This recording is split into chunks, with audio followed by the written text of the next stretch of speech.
time ever we had a doubleheader at the same venue. In Cape Coast, we had 2 games, a 3 p.m. and a 6 p.m. kickoff. Both have ended, and here are the results. In addition to the other 5 matches played across the country, we have Brekum Chelsea versus Elmina Sharks, of course, postponed till next week. Wafa beat Aduana Stars by 2-0, improving their record at home to 46 games unbeaten in Sogakope. Inter-Allies beat Liberty Professionals in the 6 p.m. game 2-0. Mediama won. They beat Asante Kotoko by a 0-0. Kotoko have now lost in Takwa for 3 straight seasons. 11 Wonders beat Bechem United by 3-1. Ashgold 2-0 Karela FC. Ashgold have 3 games. They have won 3 straight games now since the start of the season. Dwarfs and Heart of Oak play tomorrow. Dreams FC beat WA All Stars as well. We'll show you highlights of that game right now. Zubairu Sharani scored the goal for Dreams FC, and we see the highlights of that game now.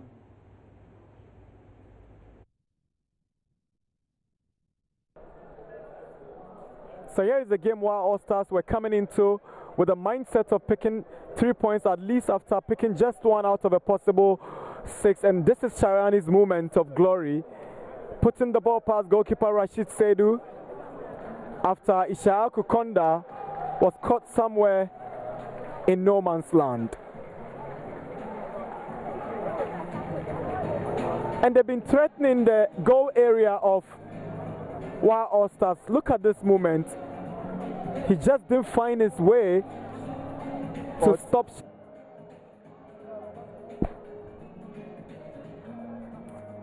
And Cromwell nearly gave this away, but Moses Nyaku's shot didn't trouble Amoako in the process of trying to seek parity for WA All Stars. And Seth Amwatin, little has been seen of this young striker because clearly Abdullah Masoud and Issa Yakubu has not given him breathing space. This backhill from Gau got the cross from Cromwell. Sharani's header would not beat Seidu this time. Dreams FC, obviously, they've been the dominant side with this long drive from Kojo Asamoah, clearly indicating their intentions in this game. At the end of the first half in Cape Coast, it's Dreams FC 1, WA All Stars 0. How it ended. Dreams FC have improved their placement on the table. Let's see the way it's looking now in the Ghana Premier League with one outstanding game tomorrow between Dwarfs and Hearts. So Ashgold have 9 points now, 3-3. Wafa have 7 points. Dreams FC have 7. Inter-Allies have 6. Mediama have 6 and are 5th. And then if you go down there, Liberty still yet to win. They have no points. Aduana Stars, reigning champions, have 1 point. While All Stars, champions from a couple of seasons ago as well, have 1 point.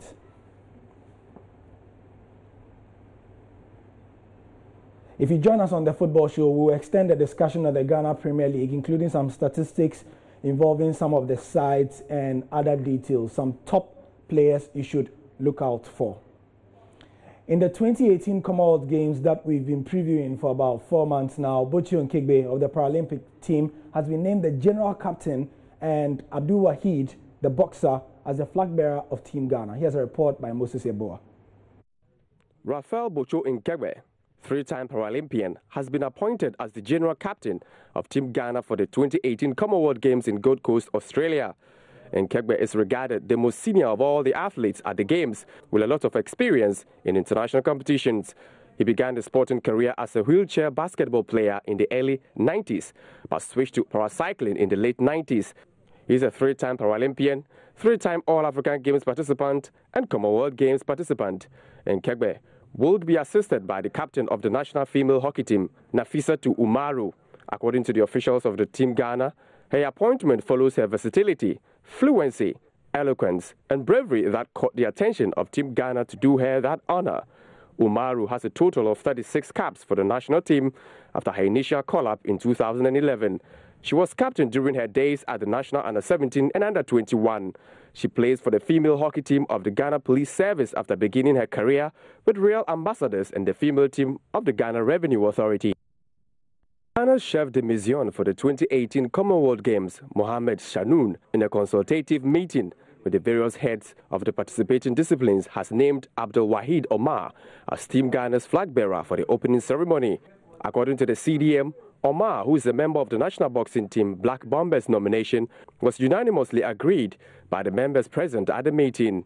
He explained that flag bearers are mostly given to an athlete who was outstanding in the contingent or performed well in the previous Commonwealth Games. He said after careful deliberations, the leaders settled on Omar's name since he had an enviable record in his boxing career, especially after winning bronze in the 2014 Glasgow Commonwealth Games held in Scotland. Wahid began his boxing career at the age of 14 at the Wisdom Boxing Gym. He has participated in the All-African Games 2011 and 2015, Africa Championship 2005, Junior World Championship 2010, Rio Olympics qualifier and Rio Olympic Games. Right, so Caroline Horn of South Africa is also opting out of the competition with injury. With the Commonwealth Games now just days away, Team South Africa were dealt a massive blow with the news that sprinter Karina Horn has withdrawn from the competition.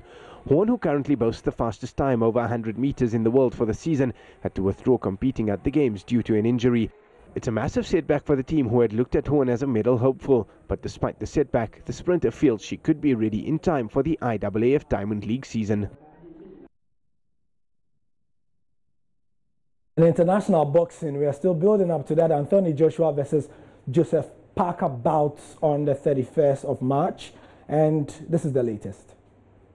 IBF and WBA champion Anthony Joshua will enter the ring with a record of 20-0 with 20 knockouts. He was born and raised in Watford, England, and is currently 28 years old. Joshua packs his huge build into a body of 6'6" and has a reach of 82 inches. He's a classic man fighting in the classic orthodox stance and will be expected to weigh in at roughly 250 pounds.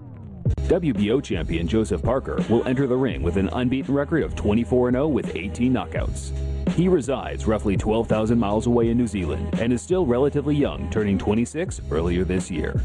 Parker is just tall enough to be mentioned amongst the dinosaurs of today at 6'4" and has a reach of 78 inches. Joseph is also an orthodox fighter and is expected to weigh anywhere from 240 to 250 pounds, so again, very little between the two there. The real standout point for Joshua is his ability to counterpunch at pretty much any range. On the inside, he can punish you with a parry or a block counter. On the outside, with a shift to the feet and a big straight right. It's this that makes him so dangerous at every second of the round. His natural instinct is to respond with fire instantaneously. Not just the instinct to fire back, but the speed he does it at. It's something you simply can't teach the master at this level. He has the ability to take a punch and counter without flinching. Any boxers or trainers watching this will know flinching after being hit can mean the entire difference to whether you can actually take up boxing. Full stop, regardless of counter. I've always pictured this fight to take place in the center ring for the large majority, and I think it's here that we'll see the best from both men. But if Parker decides to press, then we might get an early knockout for either man, depending on Parker's intent.